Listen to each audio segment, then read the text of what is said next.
బీజేపీలో అసలు ఏం జరుగుతుంది? సీనియర్ నేతలకు ఎందుకు అవకాశాలు రావటం లేదు?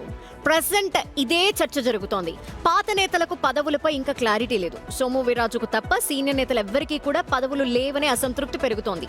జీవీఎల్ కి నామినేటెడ్ పదవి దక్కలేదని ఆయన వర్గం ఆవేదన చెందుతోంది. ఇప్పటికే చాలాసార్లు అధిష్టానం దృష్టికి ఈ అంశం వెళ్ళినా కూడా అవకాశం మాత్రం రాలేదని నిరాశలో ఉన్నారు జీవీఎల్ అనుచరులు. రాజ్యసభ, లోక్సభ అవకాశాలు కూడా చేజారిపోయాయి. ఇంకా ఇప్పట్లో ఏమైనా అవకాశం దక్కుతుందా లేదా అనే ప్రశ్నలు వినిపిస్తున్నాయి. కూటమి ప్రభుత్వంలో కూడా పాత బీజేపీ నేతలకు పదవులు దక్కకపోవడంపై చర్చ నడుస్తుంది. పాత నేతల్లో సోము వీర్రాజుకు మాత్రమే పదవి రావడంతో ఆయన అదృష్టవంతుడు అనుకుంటున్నారు బీజేపీ నేతలు. జీవీఎల్, సోము వీర్రాజు ఇద్దరు చంద్రబాబుకి వ్యతిరేకులే అనే ప్రచారం ఉంది. కానీ ఒకరికి పదవి దక్కి మరొకరికి దక్కకపోవడంతో ఏం జరుగుతుంది అని అనుకుంటున్నారు అంతా. ఒకసారి విజయవాడ శివ దగ్గరికి వెళ్దాం. శివ, ఒక్కటి నాకు అర్థం కాలేదు ఎంటైర్ స్టోరీ నేను చదివిన తర్వాత. ఇప్పుడు జీవీఎల్కి పదవి రాలేదని మనం బాధపడిపోతున్నామా, లేకపోతే బీజేపీ వాళ్ళు బాధపడిపోతున్నారా? టోటల్ బీజేపీ నేతలే. బీజేపీకి సంబంధించి ఆంధ్రప్రదేశ్లో ఎవరు అధ్యక్షుడిగా ఉన్నా రెండు వర్గాలు ఉంటాయి. ఒకటి తెలుగుదేశం పార్టీకి అనుకూలంగా, రెండు వైఎస్ఆర్సీపీకి అనుకూలంగా. నిజంగా బీజేపీకి సంబంధించి మాత్రం ఎవరు ఉండరు. గత 15 సంవత్సరాల కంటే 2014 రాష్ట్ర విభజన నుంచి కూడా ఈ వ్యవహారం కొనసాగుతోంది. సో ఈ నేపథ్యంలోనే జీవీఎల్కి సంబంధించి, అంటే నిజంగా చెప్పాలంటే, మనం డైరెక్ట్గా చెప్పాలంటే వైఎస్ఆర్సీపీకి సంబంధించి అనుకూలంగా ఉన్న బీజేపీ వ్యక్తులు కేంద్రంలో ఎన్డీఏ, రాష్ట్రంలో ఎన్డీఏ ఉన్న జీవీఎల్ నరసింహారావు లాంటి కీలకమైన వ్యక్తులకు పదవి రాకపోవడం పట్ల తీవ్ర స్థాయిలో అని ఎవరన్నారు? శివ, జనానికి కూడా క్లారిటీ ఇవ్వాలి మనం. జీవీఎల్కి పదవి రాలేదని బాధపడిపోతున్న వ్యక్తులు ఎవరు? First of all GVL MP, అవునా? గతంలో రాజ్యసభ ఎంపీ, అది నేషనల్ లీడర్ అయ్యారు. నేషనల్ డిబేట్స్లో మొత్తం పార్టిసిపేట్ చేస్తారు. రీజనల్ లెవెల్లో, అంటే ఒక రాష్ట్రం లెవెల్లో వ్యక్తి కాదు అతను, పార్టీకి అధికార ప్రతినిధిగా పనిచేసిన వ్యక్తి.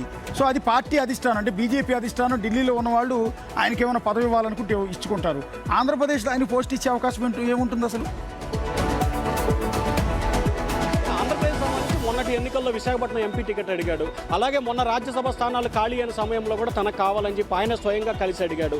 అలాగే ఇటీవల కాలంలో గవర్నర్ కోటాలో 2 ఎమ్మెల్సీ స్థానాలు పడ్డప్పుడు తన పేరు పరిశీలించాలని చెప్పి మాధవ్తో స్వయంగా ఆయన అనేక సందర్భాల్లో కలిసి చర్చించారు. అంటే గత 2 సంవత్సరాల కాలంగా ఆంధ్రప్రదేశ్కు సంబంధించి రాజ్యసభ కావచ్చు, ఎమ్మెల్సీ కావచ్చు, లేకపోతే కీలకమైన పోస్టులకు సంబంధించి కావచ్చు, అనేక అంశాలకు సంబంధించి తన పేరు పరిశీలించాలని చెప్పి ఆయన స్వయంగా కోరుతున్నారు. ఆయన అనుచరులు కావచ్చు. ఎందుకంటే శివ, ఇది ఓన్లీ జీవీఎల్ వర్గానికి సంబంధించిన అసంతృప్తి మాత్రమేనా, లేదంటే ఏపీ బీజేపీలో మెజారిటీ కీలక నేతలు ఎవరైతే ఉంటారో వాళ్ళల్లో ఉన్న కూడా అసంతృప్తేనా? నరసింహారావుకు సంబంధించి ఆయన వర్గం చేసుకోవచ్చు, ఆయన ప్యానల్కి సంబంధించిన వ్యక్తులు మాత్రమే అసంతృప్తి వ్యక్తం చేస్తున్నారు. ఖచ్చితంగా ఈ అంశాన్ని ప్రామాణికంగా తీసుకోవాలని చెప్పి ఇటీవల కాలంలో బీజేపీ రాష్ట్ర అధ్యక్షుడు మాధవ్ విశాఖపట్నం పర్యటన సమయంలో చూద్దాం. యాక్చువల్లీ ఇది పార్టీ ఇంటర్నల్ వ్యవహారం. అంటే నా దృష్టిలో ఎవరన్నా కోచింగ్ చేసినప్పుడు మనం రిపోర్ట్ చేయొచ్చు తప్ప నిజానికి జీవీఎల్కి పదవి రాలేదు అనేది మనం చెప్పాల్సిన అవసరం లేదనుకుంటా. జరుగుతుంది. సో రీజనల్గా ఆంధ్రప్రదేశ్ లెవెల్లో జీవీఎల్కి పోస్ట్ ఇచ్చే పరిస్థితి ఉండదు. బేసిక్గా నేషనల్ లెవెల్లో ఎంపీ కాబట్టి పార్టీ అధిష్టానానికి చాలా దగ్గరగా ఉంటాడు. సో హైకమాండ్ ఆయనకి ఇవ్వాలనుకుంటే పోస్ట్ ఇవ్వచ్చు. కానీ ఇందాక శివ చెప్పిన దాంట్లో చాలా ఇంపార్టెంట్ ఉంది.